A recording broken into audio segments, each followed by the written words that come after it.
जब तुम आत्मज्ञान प्राप्त करोगे पार्थ, स्वयं को मुझसे जुड़ा ही पाओगे। तब तुम भी मेरी ही भांति स्वयं को परमात्मा के रूप में देखोगे। किंतु उस पद को प्राप्त करने हेतु मेरे प्रति संपूर्ण समर्पण अनिवार्य है। समर्पण क्या है माता?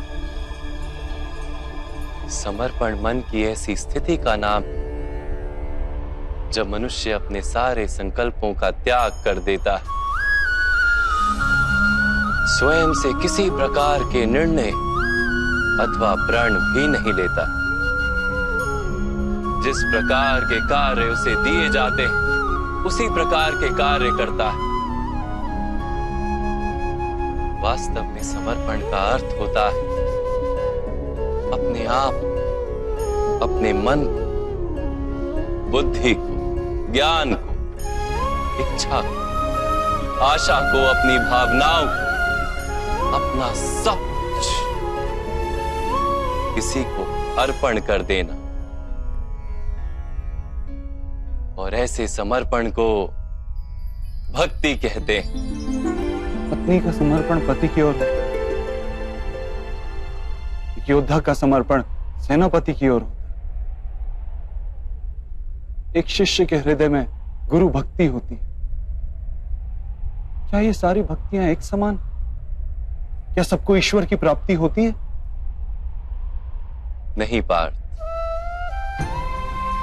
मनुष्य जिसके प्रति समर्पित होता है उसी के रूप में ढलने लगता है। उसके मन में कोई संदेह, कोई प्रश्न जन्म नहीं लेता।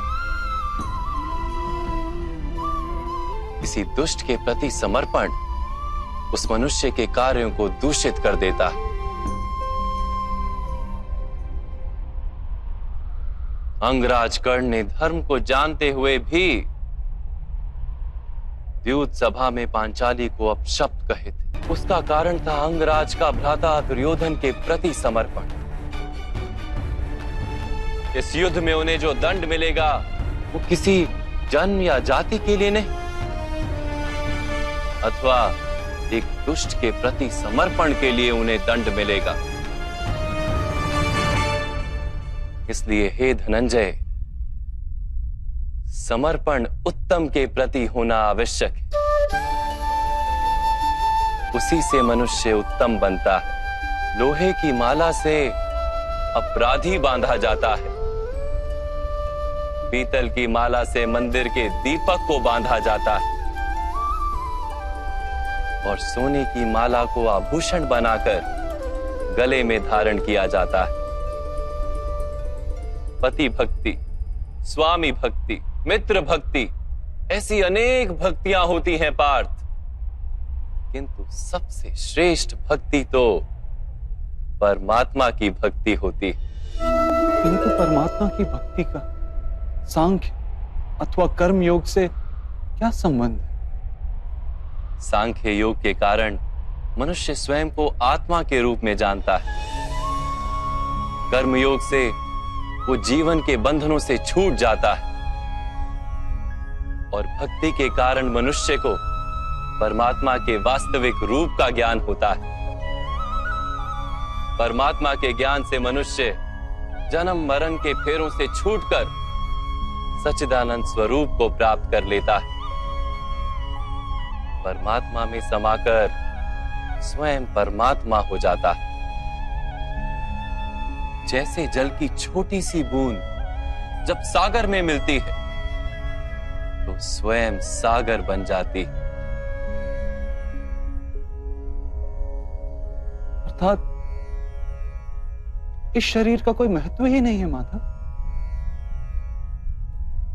अवश्य महत्व है पार्थ। शरीर के माध्यम से ही मनुष्य को परमात्मा का साक्षात्कार होता है। मृत्यु और नए जन्म के बीच के समय में आत्मा के ज्ञान में वृद्धि नहीं हो पाती। इस जन्म में प्राप्त अनुभव, ज्ञान, विचार और अभ्यास को लेकर आत्मा नया शरीर धारण करती है। आत्मा की प्रगति और अधोगति शरीर में रहकर ही संभव है। परंतु माधव, यहां उपस्थित व्यक्तियों का वध करके क्या हम उनके उद्धार की संभावना को नष्ट नहीं कर देंगे? तुम्हारे शत्रु धर्म की मर्यादा को तोड़ चुके हैं पार्थ। अधर्म ही उनका स्वभाव बन गया है। उनका उद्धार अब असंभव है। अपराधी को एक सीमा तक ही उद्धार का अवसर दिया जा सकता है। मैंने शिशुपाल के 99 अपराधों को क्षमा किया था, किंतु 100 अपराधों के पश्चात उसे दंड देना आवश्यक था। अपराधी को यदि अपराध करने दिया जाए तो उसका अधिक से अधिक पतन होता है।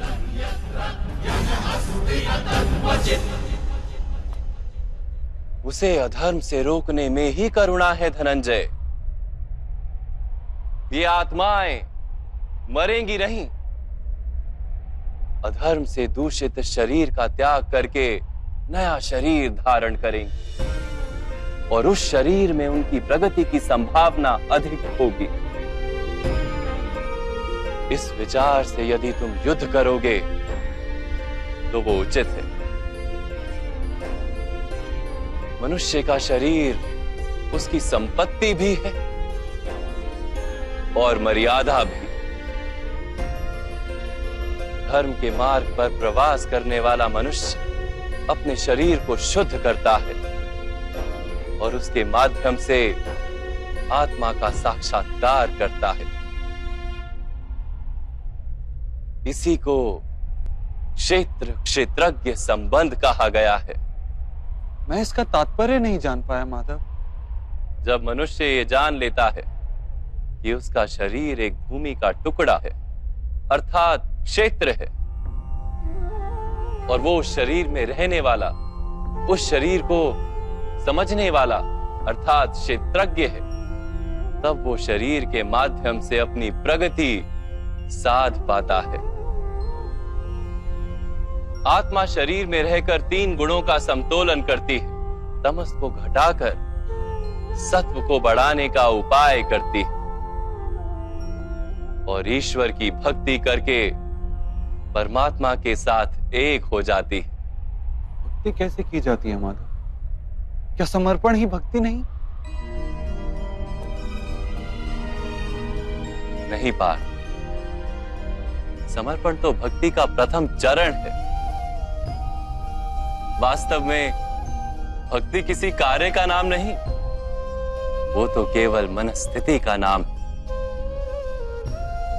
आवश्यक है कि मनुष्य जब तब यज्ञ याग यम नियम योग और स्वाध्याय के माध्यम से अपने अंतर को शुद्ध करे और परमात्मा के प्रति समर्पित रहे।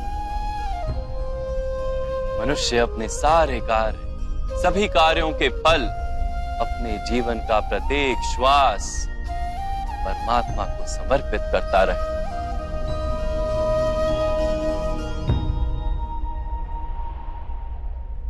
यदि भक्ति केवल मन की स्थिति तो जब तब आदि का क्या महत्व है माधव? जैसे आज धोया हुआ पात्र कल पुनः मैला हो जाता है, वैसे ही मनुष्य का मन बार बार परमात्मा से विमुख हो जाता है। इसीलिए आवश्यक है कि जब तप और स्वाध्याय आदि के माध्यम से स्वयं को निरंतर ये स्मरण दिलाता रहे कि उसका जीवन परमात्मा के प्रति समर्पित है। किस तट पर डुबकी लगाई जाए इसका महत्व नहीं, महत्व है डुबकी लगाने का। भक्ति योग का एक ही सार है पार्थ कि मनुष्य परमात्मा को अपना जीवन अर्पण करके परमात्मा की भक्ति करता रहे और सत्व गुण से युक्त संपत्ति को संभाल कर रखे। सत्व गुणी संपत्ति किसे कहा जाता है मां? अहिंसा सत्यम क्रोध त्याग शांति ही पेशुनम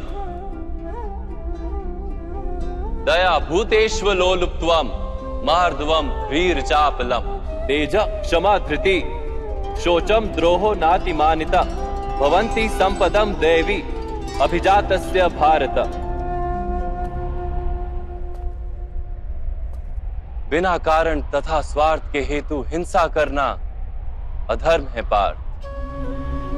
वास्तव में अहिंसा ही परम धर्म है और उसके साथ सत्य, क्रोध ना करना, त्याग, मन की शांति, निंदा ना करना, दया भाव, सुख के प्रति आकर्षित ना होना, बिना कारण कोई कार्य ना करना, तेज, क्षमा, धैर्य, शरीर की शुद्धता, धर्म का द्रोह ना करना तथा अहंकार ना करना, इतने गुणों को सत्व गुणी संपत्ति या दैवी संपत्ति कहा जाता है।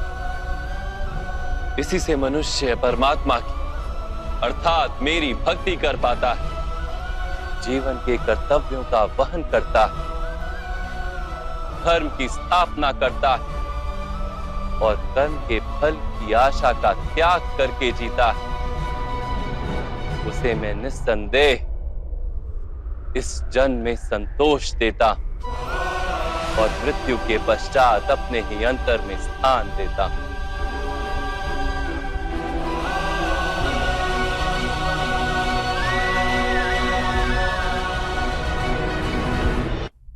आपका रूप कैसा है माधव?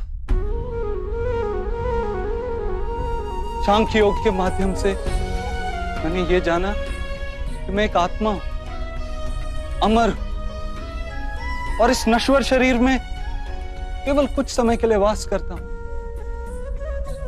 कर्मयोग के माध्यम से मैंने ये जाना कि जो फल की इच्छा का त्याग कर केवल कर्म करता है,